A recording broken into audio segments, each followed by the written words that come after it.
We have a program known as Echelon, where they listen to every telephone call, every email, record every fax here in the United States. And all of this is done by computers. All of these messages are kept indefinitely on computer disks. What the American people must understand is that the massive amounts of money we're spending on defense is not to protect America, but ultimately to be used to control the American population as we move from freedom to fascism. Currently in the United States, unannounced to most brainwashed Americans, your home can be searched without a warrant, without you being home. You can in turn be arrested with no charges revealed to you, detained indefinitely with no access to a lawyer, and legally tortured, all under the suspicion that you might be a terrorist. If you need a painted picture of what is happening in this country, let's recognize how history repeats itself. In February 1933, Hitler staged a false flag attack, burning down his own German parliament building, the Reichstag, and blamed it on communist terrorists. Within the next few weeks, he passed the Enabling Act, which completely eradicated the German Constitution, destroying people's liberties. He then led a series of preemptive wars, all justified to the German people as necessary to maintaining homeland security.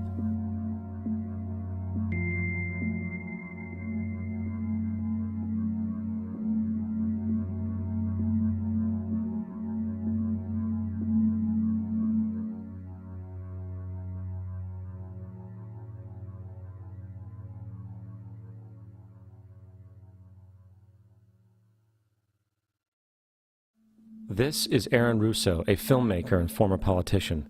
To his left is Nicholas Rockefeller of the infamous Rockefeller banking and business dynasty. After maintaining a close friendship with Nicholas Rockefeller, Aaron eventually ended the relationship, appalled by what he had learned about the Rockefellers and their ambitions.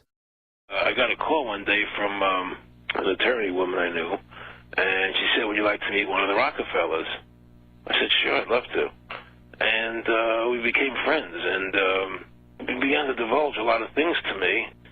So he said to me one night, he said that there's going to be an event there, and out of that event, you're going to see we're going to go into Afghanistan, so we can run pipelines from the Caspian Sea. We're going to go into Iraq to take the oil and establish a base in the Middle East, and we're going to go into Venezuela and try and get rid of Chavez.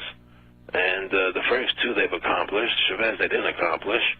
And said you're going to see guys going into caves looking for looking for people that they're never going to find. You know, he was laughing about the fact that you have this war on terror. There's no real enemy. He's talking about how by having this war on terror, you can never win it because so it's an eternal war, and so you can always keep taking people's liberties away. And I said, how are you going to convince people that this war is real? He said, but the media can convince everybody it's real. I mean, you know, it's just that you keep talking about things. You keep saying it over and over and over again, and eventually people believe it. You know, you created the Federal Reserve in 1913 through lies. You create 9/11, which is another lie.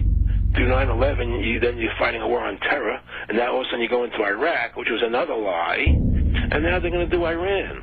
You know, and it's all one thing leading to another, leading to another, leading to another. Now, I would say to them, what are you doing this for? What's the point of this thing? You have all the money in the world you ever want. You have all the power. I said, you know, you're hurting people. It's not a good thing. And he would say, what do you care about the people for? Take care of yourself and you take care of your family. And then I said to him, what are the ultimate goals here? He said, the ultimate goal is to get everybody in this world chipped with the RFID chip and have all money be on those chips and everything on those chips. And if anybody wants to protest what we do or violate what we want, we just turn off that chip. Just turn off that chip. Just turn off that chip. Just turn off that chip. The goal of this manipulation, and has been for a very long time, is to get the world population, or that majority of it anyway, to see as a good idea, or the only option in given circumstances that are manipulated into place, the creation of a one-world government to which nation-states would be principalities, administrative units, a world central bank which would administer all financial transactions on the planet, a world currency which wouldn't be coins and notes. It would be merely electronic, cashless society, for which there are fundamental implications for freedom, as we'll see as we go along tonight. A world army under centralized control, with nation-state armies dismantled under the justification of seeking peace, and a microchipped population linked to a global computer, the latter of which sounds bizarre to many people on first hearing, except that we are ridiculously close to it and the technology already exists. That's right, microchipped.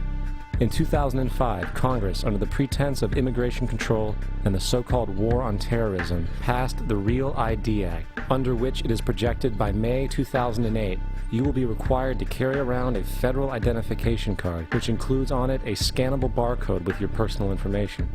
However, this barcode is only an intermediary step before the card is equipped with a VeriChip RFID tracking module, which will use radio frequencies to track your every move on the planet.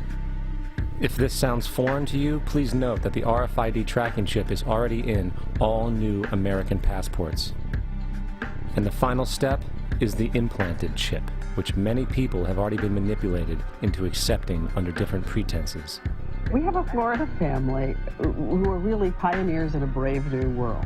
They have volunteered to be the first ever to have microchip identification devices implanted into their body. After 9/11, I was really concerned with the security of my family.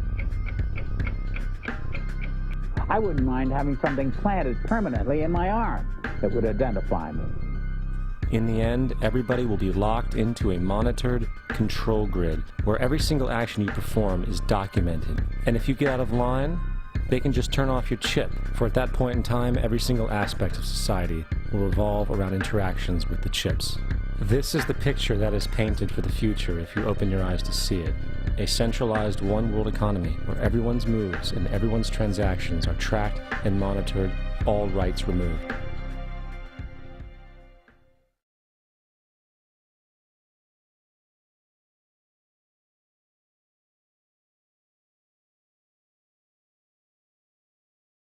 Something has to change, though. They have to find a better way to identify the bad guys, or the rest of us are going to stay home and watch the world go by on television. But we need some system for permanently identifying safe people. Most of us are never going to blow anything up, and there's got to be something better than one of these photo IDs, a tattoo somewhere maybe.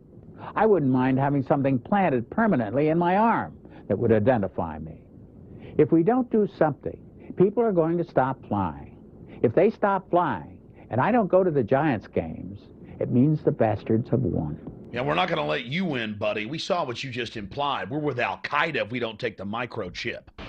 Do you know how to keep your children safe? We'll tell you tonight. In the next year, you'll be able to use your teen's cell phone to locate them 24/7. Younger children will get a small global positioning device hidden in their wristwatch or backpack.